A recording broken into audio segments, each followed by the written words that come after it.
مٹی کے تودے گرنے سے 2 بسیں ندی میں بہہ گئی، 63 افراد لاپتہ۔ نیپال میں مدن اشرت ہائی وے پر جمعے کی صبح مٹی کا تودا گرنے سے 63 افراد کو لے جانے والی 2 بسیں دریائے ترشوالی میں بہہ گئی۔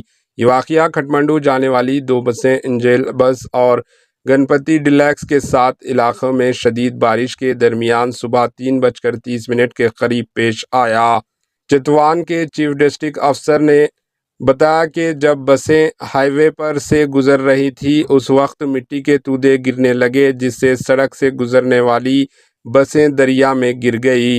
ابتدائی اطلاعات کے مطابق دونوں بسوں کے ڈرائیور سمیت کل 63 افراد سوار تھے۔ صبح 3:30 بجے کے قریب مٹی کے تودے گرنے کے واقعے نے بس کو اپنی لپیٹ میں لے لیا۔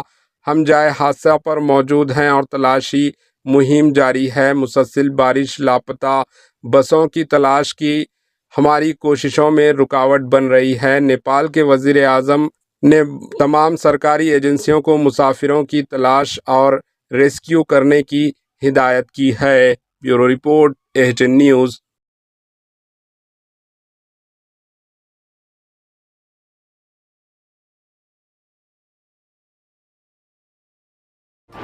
AHN نیوز کو لائک کریں، شیئر کریں اور سبسکرائب کرنا نہ بھولیں۔